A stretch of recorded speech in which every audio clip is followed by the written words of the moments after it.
అందరికీ నమస్కారం అండి. నేను doctor Indira, deputy CM Narayana Swamy గారి డాక్టర్ మాట్లాడుతున్నాను. మొన్న థామస్ గారికి ఏదో యాక్సిడెంట్ జరిగిందంటండి. అది మా నాన్నగారు చేయించారని తప్పుడు ప్రచారాలు చేస్తున్నారండి. థామస్ గారికి ఉండే క్రిమినల్ బ్రెయిన్తో ఒక యాక్సిడెంటల్ గా జరిగిన యాక్సిడెంట్ ఎంత మంచిగా ఫ్రేమ్ చేసి మా నాన్న మీద నిందలు మోపుతున్నారండి. ఇది మంచిది కాదు. థామస్ గారికి ఒక్కటే చెప్పాలనుకుంటున్నాను. థామస్ గారు, మాతో ఎవరైనా పోటీకి వస్తే దమ్ముతో ధైర్యంతో మేము పోటీ పడతాం కానీ వాళ్ళ మీద మర్డర్ అటెంప్ట్స్ చేయించే చరిత్ర మాది కాదు. మీ దగ్గర మీకు ఆ చరిత్ర ఉంది. ఎందుకంటే మీ దగ్గర వర్క్ చేసిన ఒక లేడీ డాక్టర్ రమ్య గారిని తను ప్రైవేట్ హాస్పిటల్ పెట్టుకునిందన్న కోపంతో మనుషులను పెట్టి అతి దారుణంగా పొడిపించి October 6, 2017 చెన్నై మీరు అటెంప్ట్ టు మర్డర్ కేసులో చెన్నైలో అరెస్ట్ కాలేదా? అదే 2017 నవంబర్లో రమ్య గారి సిస్టర్ అయిన విమలా గారి పైన కూడా అటెంప్ట్ మర్డర్ చేయించలేదా మీరు? ఇన్ని క్రిమినల్ హిస్టరీస్ పెట్టుకున్న మీరు నార్మల్ గా జరిగిన యాక్సిడెంట్ నుండి ఎంత బాగా అయినా ఫ్రేమ్ చేయగలరు. ఇవంతా మేం చెప్పట్లేదు థామస్ గారు. నేషనల్ పేపర్స్ అయిన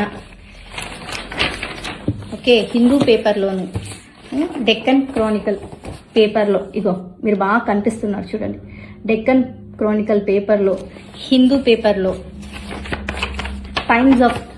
టైమ్స్ ఆఫ్ ఇండియా పేపర్లో, హిందూ పేపర్లో మీ క్లినిక్ కూడా బాగా కనిపిస్తుంది అనుకుంటున్నా. వచ్చిన న్యూస్ అండి ఇవి.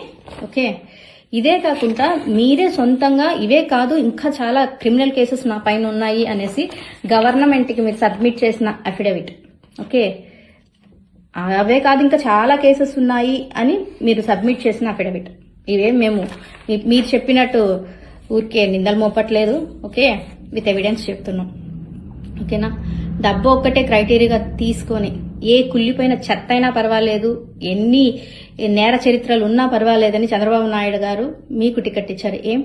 టీడీపీలో తెలుగుదేశం జెండాలు సంవత్సరాల తరబడి మోసే కార్యకర్త గంగాధర్ నెల్లూరులో ఎవరు లేరా? లేక వాళ్ళకి డబ్బు లేదా?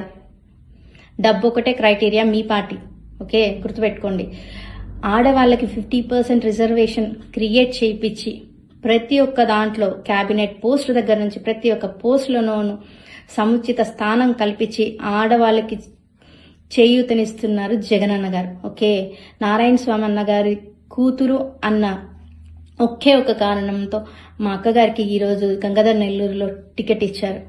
ఎందుకంటే ఆడవాళ్ళు అన్నిట్లోనూ ముందుండాలా, ఆడవాళ్ళు ముందుకు రావాలా, ఆడవాళ్ళని ప్రోత్సహించాలి అని చెప్పేసి మీరు ఏది పడితే అది మాట్లాడితే వినడానికి గంగాధర్ నెల్లూరు ప్రజలు ఎవ్వరు ఎర్రివాళ్ళు కాదు. ఓకేనా? మా ప్రభుత్వంలో డెవలప్మెంట్ ఏం లేదు అని చెప్తున్నారు కదా. సంక్షేమాలు అభివృద్ధి డిఫరెంట్ కాదండి.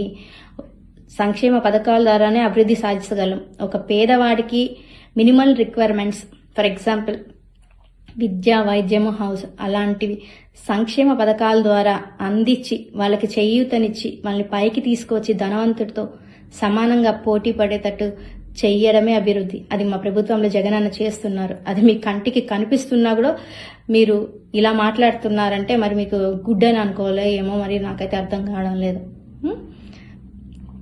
ఇంకోటి ఏంటంటే 24 hours మా ప్రభుత్వంలో ఏం డెవలప్మెంట్ లేదు అని చెప్పుకునే దానికన్నా చంద్రబాబు నాయుడు గారు 14 years పీరియడ్లో ఏం డెవలప్మెంట్ చేశారో అది చెప్పుకోండి. లేదా 2014లో మేము కూటమిగా వచ్చాము, పేద ప్రజల కోసం ఇవన్నీ చేశాము, అందుకే ఇప్పుడు మళ్ళీ పేద ప్రజల కోసం కూటమిగా వస్తున్నామని చెప్పుకోండి. అక్కడ చెప్పుకోవడానికి ఏం లేకపోవడంతో మా 24 hours మా అక్క మీద, మా నాన్నగారి మీద నిందలు మోపడం ఇదే పనిగా పెట్టుకుంటే ఎలా థామస్ గారు? ఇది మీకు మంచిది కాదు. మీలాగా మేము కూడా మాట్లాడగలం, కానీ ఒక డాక్టర్గా ఉండి నాకన్నా వయసులో పెద్దవాళ్ళైనా మీ గురించి ఇర్రెస్పెక్ట్ఫుల్గా మాట్లాడడం మంచిది కాదని నా చదువు నాకు నేర్పించింది. నా చదువు నాకు సంస్కారం చెప్పించింది.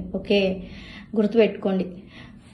ఇంకో విషయం ఏంటంటే ఇంకా చాలా రోజులు కూడా లేదు నేను చెప్పడానికి, ఇంకా 10 days ఉంది. సో ఈ 10 daysలో ప్రజలకి అన్నీ తెలుసు. సో వాళ్ళు ఏ చెత్తని ఏ డస్ట్బిన్లో వేయాలో ఆ డస్ట్బిన్లో వేస్తారు. So wait and watch. Thank you.